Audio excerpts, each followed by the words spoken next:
this, the last of this year's installments of Sukkah Talks with Rabbi Andy.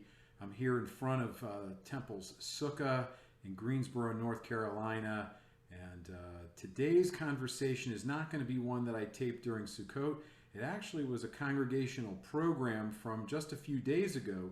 This is Yom Kippur early afternoon Congregants hour. We're going to hear from 4 Temple congregants. I'll introduce them. This is a pre-recording, but I think you'll really love it.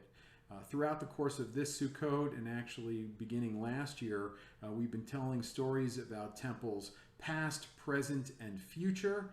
And I think that this year's Congregants Hour really was able to capture that. So without any further delay, let me just say Chag Sameach, and I hope that you enjoyed this conversation from this year's Yom Kippur Congregants Hour. We're going to start with the youngest presenters this evening, who happen to be 2 high school seniors. Our first speaker this evening, Sam Geier. Sam this year is a senior in high school and like many of our seniors is very, very active in the congregation. He will likely tell you about more of the things that he has done throughout all of the years. But Sam is at Grimsley High School. It's hard for me to believe, Sam, that you joined, you and your family came here when you were in 7th grade. So it's like a little over 5 years ago, because I was saying about Jayna that I've known her, but I feel like I've known you most of my life also, which is pretty incredible. So without any further delay, and I'm going to keep letting people into the Zoom room here as we go along, but without any further delay, it is really an honor to introduce somebody who is one of the leaders of our community among the teens. Sam Geier, go ahead and open your device, and you would share your remarks with us. Hi, everybody. I'm Sam Geier. Really honored to be speaking to you guys today. So I'm just going to get right into it. I wasn't Jewish until the 7th grade. That's not entirely true. I've been Jewish my whole life. But as a young boy growing up in the DC area, I was just one tiny little Jewish fish in a sea of Jews, unable to find my connection to God through the rabbis who had never said a word to me, and suffocated by the cramped classrooms during Sunday school. The only thing Jewish about me was really the fact that I didn't celebrate Christmas. But an abrupt move to Greensboro changed everything for me. Moving from a school where at least half of my class was Jewish to a school where maybe 2 kids in the entire school were Jewish, it was a huge change. And I wasn't just one in the herd anymore. I was the herd. It became my sole identifier. I was that Jewish kid. So I embraced my differences and I leaned further into my Jewish identity. Sunday school became a fun way for me to see all my Jewish friends, and my impending bar mitzvah couldn't come soon enough. Being around no Jews all day long at school made me appreciate my time at Temple all the more. And while yes, the prayers were more or less the same, something felt different about them at Temple. It was the people singing them. The Greensboro Jewish community introduced me to what Judaism to me is really all about, the community. Seeing smiling familiar faces as I walked through Temple was what made it feel like such a home to me. And it's what drove me and continues to drive me to stay involved in the community I hold so dear. As my middle school career was coming to an end, a new door opened for me. The Jewish youth group, the B'nai B'rith Youth Organization, or BBYO. My beloved Jewish community grew by tens of faces as I eagerly thrust myself into the organization, meeting all the Jewish teens in Greensboro I didn't know existed, and sharing with them the tight-knit community they created and maintained. Being Jewish was never so much fun. Not only did I meet Jewish teens from Greensboro or even from North Carolina, BBYO has allowed me to grow my once little Jewish community into a huge web of Jewish teens across the world, all sharing our love for Judaism and each other. But most importantly, BBYO allowed me the opportunity to spend 3 weeks in Israel over the summer. My time in Israel was life-changing. The people I met, from Israeli teens to activists, were always kind, loving, and willing to teach me something new. The food I ate was always delicious, no matter how abstract it looked to my somewhat sheltered palate. Going up to any vendor at Shuk and asking for the best was a surefire way to get something delicious. But most importantly, I felt a connection between myself and the land. I felt the history of our people as I walked through the old city of Jerusalem. I felt the spiritual power of the Western Wall as I prayed there for the first time. And I felt the pain of our people as I hiked up Masada. Israel felt like home the second I arrived. And now, months after returning home, I'm counting the days until I can go back and experience everything all over again. My Jewish journey through adolescence has been a long, winding road full of challenges to overcome, experiences to treasure for a lifetime, and friends who I love with my whole heart. And I wouldn't trade it for anything. So although it sounds corny, being Jewish means everything to me, and it's something I can never separate from who I am. Thank you for listening. Sam, thank you very much for that presentation. Sam, so grateful to you for sharing your words. And I'm sure that people will have questions about your experience in Israel over the course of this past summer as we go forward. Jayna, we are really glad that you are here with us. Of the different high schools in our area, Jayna goes to Northwest High School here in Greensboro, where she's currently a senior. She will tell you more about her experiences, but as I've said before, I think I noted really quickly, Jayna has been involved with Temple's educational life ever since she was in kindergarten. And really is she's been quite a powerful force within our community, but she's got her own story to tell. Thank you so much, Rabbi Andy. All right, good afternoon. My name is Jayna Simon. My family has been Temple members for 15 years. As Rabbi Andy has mentioned, I've been there since I was a little kid in kindergarten, so I've been at Temple for a long time. I'm currently going to be a 7th and 8th grade Madricha with Sarah Kramer this year for Temple's Sunday School. As Rabbi said, I'm a senior at Northwest. So when I think about Judaism, I always thought it'd be reading out of the Torah, learning Hebrew, celebrating all the holidays, and traveling to Israel. I personally decided to embrace my Judaism through traveling. I spent my second half of junior year in Israel. I was there from April to June. We were supposed to go from January to May, but because of COVID and our issues with our visas, it got delayed, but we made our way there. I was with the URJ Heller High program that Rabbi Andy actually mentioned to me. In February, we started our classes online just so we could start our schooling. We used to attend schooling classes online and even like our own personal Zoom calls where we get to hang out, meet one another. It was very exciting. Eventually, we got the call that we could go to Israel in April. And we all met at the Newark airport. We're all so excited to see each other, and it was so odd to see the friends that I've made over Zoom calls in real life and not through just a screen. We were all so excited to go that we didn't even sleep on the 10-hour flight there.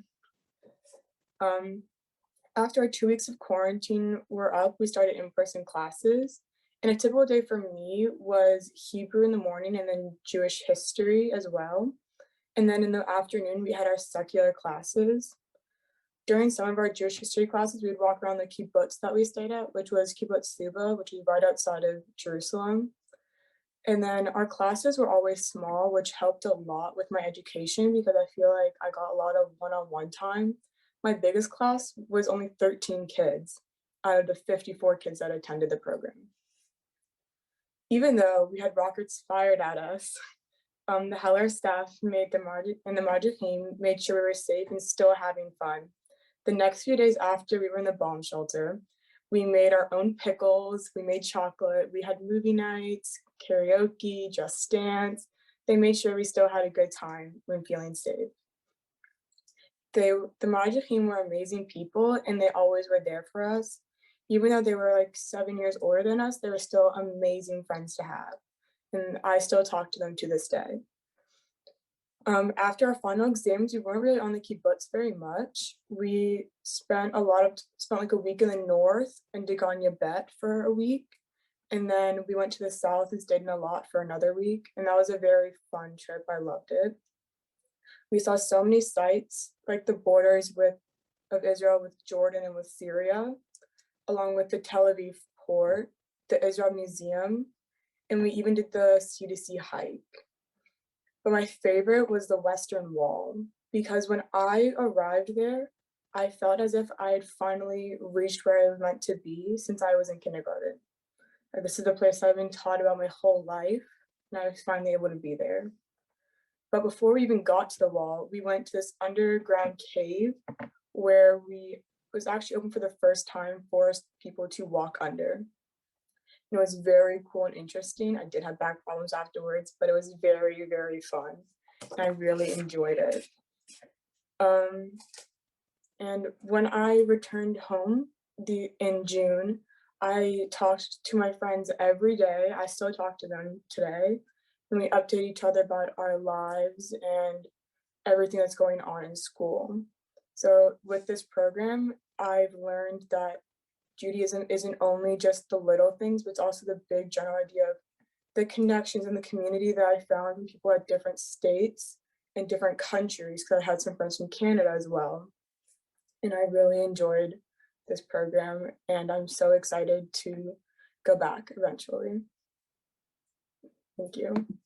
Thank you, Jayna. Thank you for sharing that with us. And I'm sure that people are going to want to follow up with you. I mean, wow, you were over there in the springtime for so many incredible things. And then for, during that period, I addressed that a little last night during the period when a war broke out. And, maybe people want to ask you about that as we go forward. And friends, the other thing I just want to draw your attention to, over the years, Jayna has been very involved with Jewish summer camping. One of the things that I saw on her write-up, on her bio, was her connection with Camp Judea. And, maybe you'll talk about that a little bit more later also. Jessie Schlosberg. Jessie, as we said, you're a repeat offender when it comes to Congregants Hour. And I know you got a lot of wonderful things to share with us tonight. You've been, you're a native of Greensboro. You've been involved with Temple since 1980 something, as you put in your bio, which I think is fantastic. I mean, it's pretty much like, the past 40 something years or close to it, which is amazing because you're not that old. Don't tell my mom that. And your resume of involvement in Jewish life is just so impressive, and you are fast becoming one of the leaders of this congregation. I, in particular, am so grateful for the work that you did with us as we did our clergy search most recently, as well as the work that you've done with Jewish education in our community. Jessie, you're a licensed clinical social worker. You've been devoting your past 20 years, your career to working with children and family and adult, to working in the area of mental health. And what an incredible blessing. And your two kids are involved here in Temple together with your husband, who sang on the Bema today. But today is about you. And so if you'd share with us, or at least give us an update. And for those of us who weren't here however many years ago when you did it the first time, if you bring us in on your Jewish story and on your Jewish journey. Sure. Thanks. Well, last time I did this, I had just come home from the March of the Living, and I'm pretty sure my class was the first year Rabbi Gutman took us all from Temple Emanuel, and it was, life-changing at that moment when I was 16. So now, many years later, I really am looking at this from a much different perspective, and I think the best way I could kind of organize this in my thoughts was to break it into four main areas, which was family, community, tikkun olam, and remembrance. And I always felt like Judaism really worked for me, just in terms of the way I was raised and my belief system that I've kind of developed over the years. So in terms of family, the earliest memories I have involve celebrating different Jewish holidays and customs, going to West Palm Beach for Passover to see my grandma and all of my cousins, having Hanukkah at home, lighting Shabbat candles with my mom. I've always felt like very proud to be a Jew, but I was also raised with this little bit of hesitance. Growing up in the South in the 80s and 90s, it just wasn't, I was kind of like Sam was talking about, one of the only Jews in my class. When we moved here in first grade, my teacher was Leah Strolson, and it was just me and her. We were the only Jews. And I think as time went on and started to meet some other kids, my pride really grew more and more. But it is really hard to be, different. And growing up here, that was really true. We had to do a lot of the phone calls to the principals about why we're not going to be here on these days and why you shouldn't have a test scheduled on Yom Kippur. And we're still doing that. So even, dealing with being a parent now and having to continue to explain why we do what we do, why my kids won't be there certain days, what we need, and why it's important to not only kind of be respectful of it, but to value it. I really feel like that's my next step in this part of my life, is to continue to be vocal. So when I was growing up, I was very involved in the Temple, BBYO, Camp Coleman. I became really into being Jewish as a teenager. We went to Israel. We did the March of the Living. My family went on a UJA family mission. And that really kind of touched a really special part of me. Walking around in Jerusalem and Tel Aviv, and I felt like I really belonged. It was like one of the first times where I really felt like people here look like me. They believe like me, they pray like me. And that really was meaningful. And when I came home, I had this new chutzpah. I could wear my IDF t-shirt to school, or my BBG t-shirt, and even talk about, I remember even talking about in Spanish class, we had to give noticias and talking about going to BBYO conventions in Spanish and just having to explain how much fun that was. And, and even as somebody who now is a parent, I remember that as like such a really important time. So now what I do as a parent, as the mother of 2 Jewish kids being raised in my town, I do the best I can to offer them whatever I can to be proud of who they are. And when my 5-year-old Jake asked me at dinner table, who is God, I just told him to go ask Rabbi Andy, because I couldn't, I just couldn't go there. It was a little much. But, so the next part is community. When I was growing up, my involvement in youth programming, as I said, BBYO, NIFTY, the March, being involved in Temple really gave me the opportunity to forge my own way in the Jewish community, which is really important. That's what we need, is to be able to go from being someone's children to the people themselves and really identifying as yourself. So I didn't get to, I no longer have to identify, even though I proudly do identify as the daughter of Gary and Jane Rosengranden. I get to be my own self. But I do really thank my parents, because the best thing they ever really gave me was music. And that's gotten me through every single stage of my entire life. Starting to play guitar when I was 13, going to Coleman, really helped me develop a sense of confidence and leadership. And I started song leading there. And then when Rabbi Gutman came when I was in high school, he invited me and Rebecca to start singing and playing in front of everybody and doing us Osei Shalom every Friday night.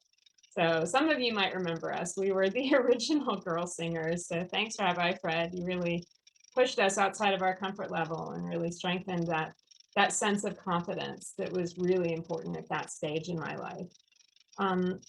I really found spirituality through music, and I still do. And so much so that when I went to the University of Maryland, I walked into Hillel on my first day with my guitar, and I said, okay, I'm doing this. And I started leading the Reform Minyan at Shabbat every week. And there was even 5 or 6 minutes where I thought I was going to rabbinical school. But I figured that my real gift in life was the counseling part. Going into that, the Tikkun Olam aspect of Judaism, when I was in graduate school, we had to do an exercise. I was getting my master's degree in social work. And one of the first exercises we did was to create a personal mission statement. And that was really important to me. That was kind of one of those like, aha, wow, what am I supposed to say? And really, mine was really simple. It was just to be helpful and to make this world a better place. So spending the last 20 years as a clinical social worker, as a therapist, I've worked with kids, teenagers, adults, families, and I'm just trying to help them make their lives a little better. We do a lot of trauma processing, and we talk about generational and acute trauma. My clients learn to make their lives more enjoyable and life just less scary. You know, I just try and make them smile and feel like it's going to be okay, and that in the end, it's going to work out the way it's supposed to. The final aspect of really where I saw this speech going was talking about this year. So full disclosure, it's been a really tough year for everybody. And so those of you who work with people might know that there is sort of a wave and a theme that kind of goes through everybody. So this year has been my year where I really became a grief counselor. And that's made a huge difference. And honestly, that's where I think my Judaism is presenting itself the most. Even though 95% of my clients are not Jewish, the things I know, the things that I believe in, really help bring them comfort when they're grieving. The idea that our loved ones are close by and that they don't really go away from us, that they're a part of us. Sitting Shiva for a week, saying Kaddish for a year, it's really appropriate. It's really realistic. It really values and cherishes the memory of that person that we've lost. And I really, really appreciate that. Being able to like be there to let people hear or tell the stories about their loved ones, sharing tears with them, and then having this idea of community support around you. I think that's really the part of Judaism that's touched me the most this year. And obviously we've been so isolated, but really I kind of feel like this year we've been closer than ever. I've been, most involved in the temple this year through this medium, through Zoom. I mean, who knew this would become such a holy space? More and more, I do feel so lucky to be a Jew. I feel proud of this community. I'm just so happy to get a chance to tell all of you about it. So thanks so much. Sandy, when your picture becomes real big like this, that means you're the next one to talk. Sandy Kahn. I said before, to everybody, I was like, I feel I've known you my whole life. Sandy, I've been here for 18 years, and it was hard for me to, when you put your bio out to everybody, to really come to the understanding that you've only been here for 7 years, because I feel like I've known you for so much longer. You and Fern really have ensconced yourself in this community in a way that is just quite holy and quite uplifting. You turn in any direction and you guys have been there. And what a blessing for all of us that you have called Greensboro home, for this short period. And I know that you've got longer term Greensboro connections, but that you've really made your home here in Greensboro together with family. So what an incredible blessing. Sandy, you'll tell us about where you grew up and what brought you to this area and all these other things. But above all, you're going to tell us a little bit about your Jewish journey. Friends, without any further delay, Sandy, I think you've got your computer open at this point. So, and by the way, it looks like I'm outside of Temple right now, but Sandy and I are actually just one office away from each other. He's sitting in one of the offices here at Temple. I'm really glad that you're here, Sandy. So go ahead and, we are all ears. Well, what being Jewish means to me, that was one of the themes presented to me to talk about at this Yom Kippur gathering. I wrestled long and hard with that question, and I thought, does eating corned beef and lox make me Jewish? Does wearing a kippah make me Jewish? Does going to temple every Friday night make me Jewish? Being Jewish to me is the person that I am.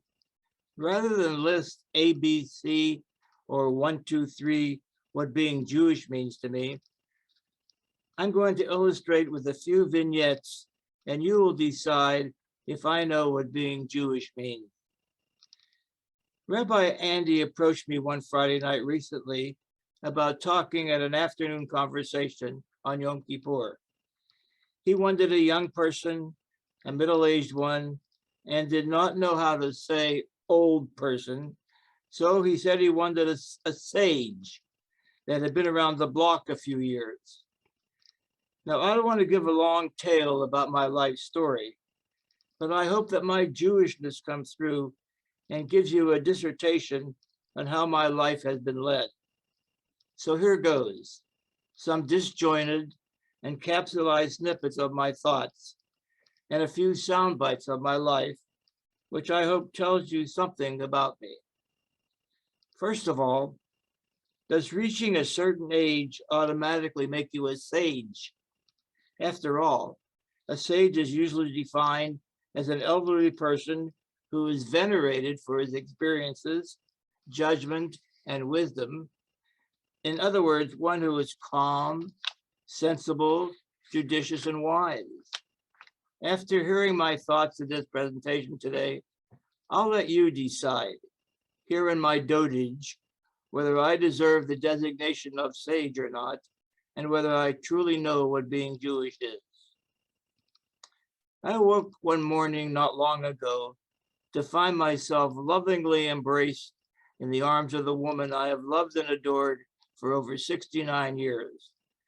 This is not going to be an X-rated story.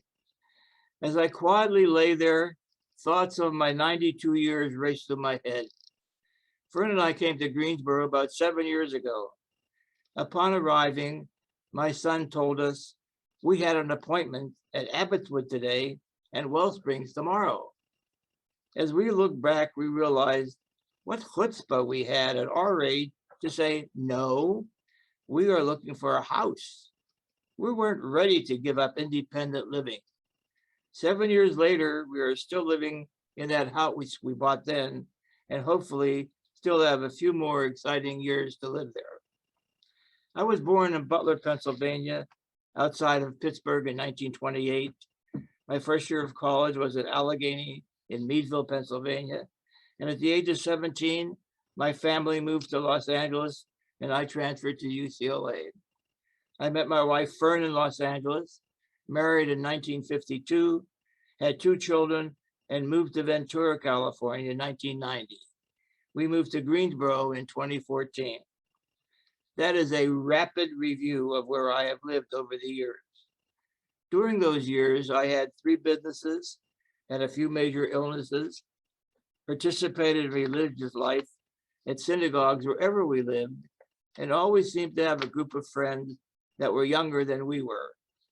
Making friends has always come easy for Fern and me, but moving to Greensboro in our latter years meant we missed the life cycles in the community, the ones that foster long-term relationships. So we made friends with people closer to our age. And there's the rub though. At this stage in our lives, we seem to mourn too many of those friends from their passing. C'est la vie. In Shakespeare's Hamlet, Polonius is giving advice to his son Laertes, who is off to college, and he says, "Those friends thou hast and their adoption tried, grapple them to your soul with hoops of steel." And that is what we have done with people we have known and met over all the years.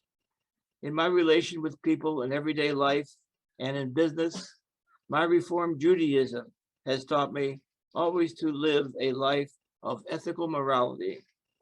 Be good to all, treat everyone evenly, and have compassion for others. My Masonic studies taught me you do not cheat, wrong, or defraud your fellow man out of the value of anything, knowingly or intentionally. Only my peers can say if I have succeeded in following these precepts. By now, you're probably thinking, what are these random thoughts I'm listening to here? Is this the ramblings of an old man? I really have no gems of wisdom to impart to you. I have purposely crafted my remarks to just show a few snapshots of who I am, what my life has been about, and the feelings and thoughts I have towards others. Has what I have spoken to you so far conveyed the message that I know what being Jewish is to me? Have I convinced you that Jewishness is in my bones and that I am proud to be a Jew? On this Yom Kippur day, as I speak to you, I will let you decide whether you have been listening to a Jewish soul and a sage or not. I have always tried to grasp the concept of different perspectives, and I strive to show respect, reverence, and heartfelt deference to other people's opinions. On this Day of Atonement, when we are asking for forgiveness of any sin we have committed, I say to all of you, forgive me if I have offended you in any way this past year, and I forgive you. In a movie I saw recently called All My Life, it was said that life expectancy is 27,375 days. I figured that out to be about 77 years. I have so far beaten those odds. On these holy days, it is written, who shall live and who shall die? So I plan to live every day with a purpose, not knowing when my time was come. My Jewish neshama and sage advice to you is, hold tight to the ones you love. Grapple your friends to your soul. Always consider the feelings of others you meet. And as you move through life, keep looking forward to that next great adventure. Happy New Year, Lashana Tova, and good Yontif. Sandy, thank you so much. Thank you for those words. And you guys have what, a 70th anniversary coming up at some In point. April, yes. Unbelievable. Yeah, there you go. Someone wrote, Sandy, you're a sage, and there's so many other things. So friends, but if you have questions that you want to ask, and there's a lot of people who are saying how much they appreciate all the stories and appreciate all the things that you say and the way that each of you have made them proud. Sandy, one of the things that was put in here was that you had served Liza Minnelli and other celebrities ice cream in your Melrose Avenue place. You want to tell us about that? Yes, we used to have quite a few celebrities coming into our store on Melrose Avenue in Los Angeles, which we had for 5 years. And Liza Minnelli used to call up. We closed at 11. She used to call up about 11:15 and say she's bringing a gang over. Could we stay after hours to serve ice cream to her friends in a private way, which we did. And that was fun meeting not only that celebrity and her friends, but we had many celebrities coming to our store. And the first day of summer, CBS, NBC, ABC, all the big television networks were in our 1,400 square foot ice cream store, showing the lines there waiting for ice cream. Wow. Thanks, Sandy. Here we go. All 4 speakers are sages. Sandy, have you spent any time in Israel? We heard others had said that they had spent some time over there. Yes, Fern and I have made 2 trips to Israel. We went in 1970 when Israel was in its early days, and we saw quite a contrast when we went there in 1993. 1996, I just got corrected by Fern, who was here to correct any mistakes that I make, by the way. And we were supposed to go on another 3rd trip, but that was called out due to the breakout of a war. Got it. A lot of people are asking about your store, Sandy. What was the name of your store? What flavor did Liza prefer? Well, I personally never waited on Liza. The staff that worked for me, they're the ones that stayed and took care of her, because we didn't usually stay to clean up. We left that to the staff. And I don't know what flavor of ice cream she picked. I don't know that. Right. And what was the name of the place again? I'm sorry. Hobson's. Hobson's. There you go. Hobson's Choice. Very cool. Jessie, did you and Rebecca know that you were starting a tradition at that time, or was it just something that you got a chance to do? That was a question that was asked by, let's just say, a very famous doctor who might know Rebecca well. I don't think we knew what we were starting. All I knew was that, it kind of made us a fixture on the Bima, and it was just fun. I think that was the thing that was so great about it at that time, was that we had a purpose. We had a job, right? It was like, and at that age, we were 15, 16, 17 years old. And so that was the time when like these guys like Jayna and Sam, they're really kind of learning about themselves and designating themselves as kind of future leaders and important young people in the community. So I don't think we knew that our role was important, but I think that we enjoy doing it for sure. And I still can't say no if a rabbi hands me a guitar. It's just, Yeah, I did that the other day when we yeah. do it on Rosh Hashanah. I just said, "Here's a guitar. Go ahead. Oseh Shalom, everybody." And you went to Maryland, right, undergraduate? Yes, And, that's where Andy and I met at Hillel. I think at Hillel. We're not 100% sure. We don't really remember exactly when we met, but that's your husband, Andy. You and yeah. I. No, you and I met a little bit after that. And Sandy, you went to Allegheny. Jayna and Sam, you all are looking at colleges right now. I imagine that there are a lot of schools on the list. I could think of a couple, maybe that are out there that I'd highly recommend. Places like Brandeis, which would do great stuff with amazing Jewish leaders by you. But Jayna, where are you looking? My main focus is Florida. Any school in Florida that's willing to take me, I would love to go down to Florida. Yeah, I know that. I know the University of Florida very well. I was the rabbi there before I came here, but that may not be high on the list because, I think Dad has a little connection there with the school out in Tallahassee, which is just okay. Yeah. Emma wrote Tufts also. That was my alma mater and Emma's alma mater too. My mom wrote Go Gators. Sam, what are you looking at? Well, I did check out UF over the summer, Go Gators, but this month I'm actually going up to Brandeis. Oh, wonderful. Oh, there you go. Who Yeah. knew that I would ding, ding, ding. I hit the spot there. We had a question, and a couple of them have come in. What was the one thing from your Israel experiences? I know that each of you kind of glossed on it, but that had the greatest effect on your Jewish identity. Sam, why don't you take that one first? Yeah, sure. Well, I mean, that's a hard question. There were so many experiences that just shaped my Jewish identity there. I mean, like Friday night Shabbat service at the hotel. But I'd say the most impactful thing to my Jewish identity that happened in Israel was going to meet all the Jewish teens in Israeli-led youth groups there, and just seeing how similar we all are, and how like we all pray kind of the same way, and just how cool it was to see that parallel from people who live on the other side of the world. Wow, very, very cool.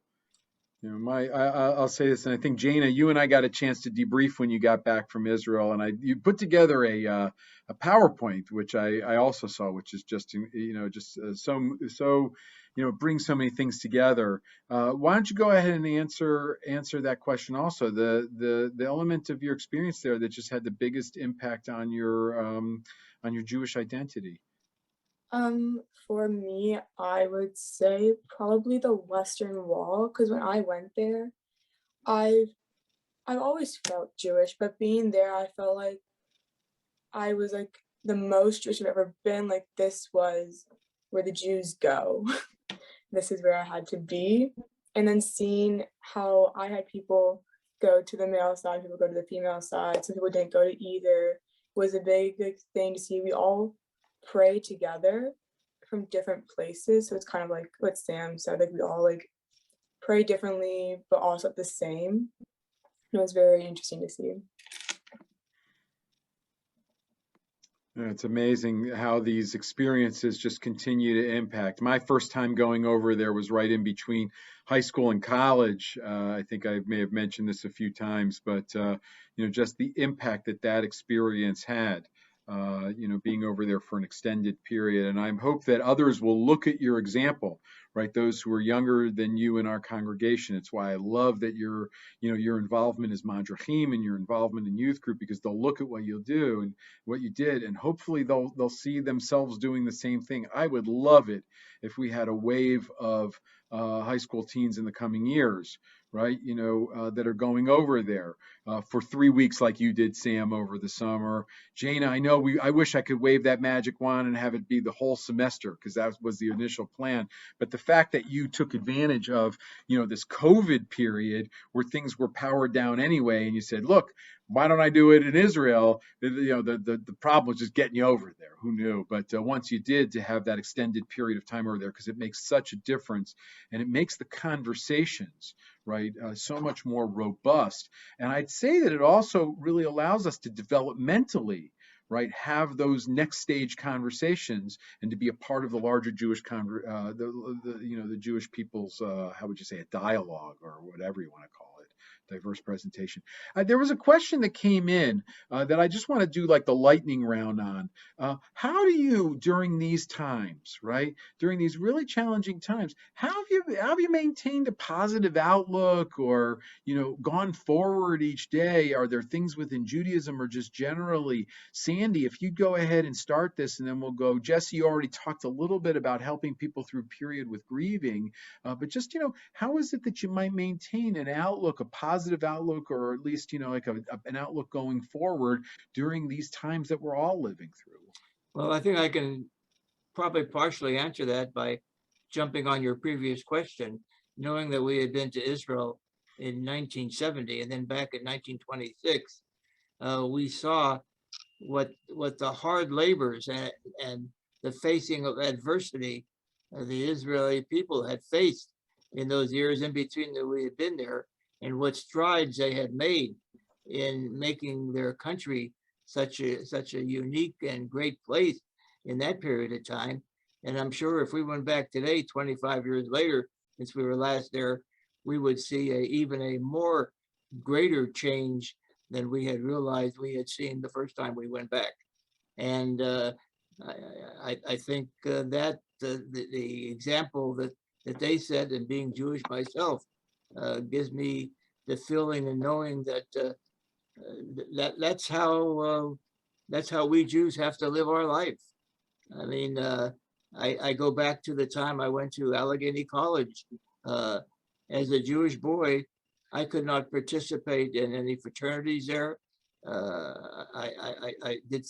saw what anti-Semitism was, and when I transferred to UCLA, which had a lot of Jewish students, it was really quite a difference there at that time. Ivan wrote in the next temple play about Israeli leaders, you can be cast as David Ben Gurion with a. But one of the fondest memories I have, Sandy, was when you were in the Purim spiel that we had a couple of years ago. I have this really beautiful picture of you and my wife Mickey doing a duet towards the end of the play, which is just again one of my favorite memories. I'm going to toss it over to Jessie right now. Jessie, would you lean in on that question? So I think what's gotten me through day to day is just being present in the here and now as much as possible. I do a lot of gratitude. I mean, so part of what I do is I'm counseling people all day on how to be present in the moment. And so in that, I kind of get to reflects onto me too. So I'm teaching people how to focus on their breathing and to be present in the here and now, and to pay attention to their senses, and what can they feel, and what can they smell, and what can they taste and touch, and all of that. And so being able to just breathe and know that, I really do have a firm belief that it's all going to be okay. And so if you spent any time with me at all and told me anything that's going wrong, I'll just tell you, it's going to work out, right? It's going to be okay. We will survive this. And just taking that moment to breathe and to be present. And my family is a huge support also. My kids, my husband, my parents, being able to just enjoy each other. My grandmother, is here, and she's 93, and she is so happy. She's just smiles, and she's just happy for you to come and say hello. And she always is going to tell you that she loves you and that she missed you and she's been waiting for you. And it's just, any kindness, I think, really just is going to help us get through this period of time, and just being careful, with ourselves physically and emotionally and spiritually. Jayna, how about you? I've surrounded myself with the right people in my family, so having them around me is definitely very helpful during these hard times. And I feel like I don't go out of my way to do things that wouldn't typically happen. So I keep with my little group. I don't go out of it. I stay with my family, and I think having them around really helps a lot and makes everything good. Very, very wise. And Sam, how about you? This has been a tough run. Have you, how have you kind of kept things going forward? Yeah, this has been a tough year, but definitely just what Jayna said, surrounding myself in love, whether it's friends at school, my brothers and sisters in youth group, my family, and just everybody at Temple. I'm feeling loved all the time. Well, it's a mutual feeling, Sam. Yeah, look at that. Someone said these are inspiring, different reflections, from Jewish stars. Are there other questions that folks want to ask at this point? Because one of the questions I do have a question. If we don't get any more in the chat right now, but feel free to put that in. There's just a lot of praiseworthy comments that are coming in for our presenters. If you're not seeing them, it really is quite special. Sandy, I also love what you said about taking the long view on things. Sometimes I feel when I'm talking to people, for example, about Israel, that like I'm having a conversation about Israel today, and they're talking about Israel from like 1981 or something like that, which is fine. It might have been when people spent a significant period of time there, but to see those changes and to really see how things develop and really have developed quite positively. I mean, that progress is really, really helpful to see. So yeah, go ahead. You have to look at the past, but my direction is mostly looking forward. And that really leads me to my last question here, at least that I have. I don't know if others do, because maybe we'll take this up until the 2:00 hour. So just in our last few minutes, I want to go around again, because you talk about looking forward and looking into the future. And I'm just wondering, as each of you look out, what are your hopes and what are your thoughts about the future going forward? I mean, this can you can look at this time and say, this is an incredible time in which we live. Things are uncertain, but you can also look out and say, here's what my hopes and my thoughts are for the future, whether it's more generally speaking or for Temple Emanuel. What are the things that you're hopeful for? Let's hear from the from the high school students first. If Janos and Sam spoke last, go ahead and take this one. A little bit of like thinking through, what are you looking forward to for yourself and for our community? Well, I'm definitely looking forward to having my confirmation class this year. Hopefully it's in person. Definitely looking forward to graduating high school and getting my way to college, wherever that may be. I'm definitely excited to go back to Israel sometime, hopefully soon. And yeah, I'm excited to be a Madricha for 7th and 8th grade this year. I think it'd be really great. Yeah, I'll throw something out that I learned. I think it must have been when I was studying Jewish education a long, long time ago, or maybe it was a sociological study I looked at. It said, the most important trip that you take to Israel is your second trip. And then they said you can't have your second trip before you have your first trip. So there you go. But I love that you're looking forward to that down the road. And I think your question about having it in person. I just hope that the world is like that. Your older sister, when she finished 12th grade, she did so right under the lockdown situation. Do I have that correct? Yeah, her graduating class was that year. Yeah, and this past year we did do it in person. Of course, it was smaller than we've had in years when we can be together. But my hope and prayer and what will move mountains to do is to have us in person. Rabbi Fisher and I were talking about how acute the situation is, especially among those young learners who have not been vaccinated yet. But you as seniors who have done this, we really should have ample opportunities to be together. And I'm just really hopeful that things like Kain will be able to have that in person this year. But who knows? I think it's going to take a lot to see our way forward in that. But I love that vision. Sam, how about you? Well, I am excited to bug Miss Kramer for another year. I think my 4th year with you, Miss Kramer. I'm super excited for hopefully another year of meaningful programming with the AZA chapter. I'm excited for the Kain. If it's in person this year, I'll definitely be going. But looking out further into the future, for college, I'm excited to stay involved with the Jewish community, like no matter where I go. Yeah, I will say this as your rabbi, whatever Jewish communities you guys wind up with, they are going to be quite in for something.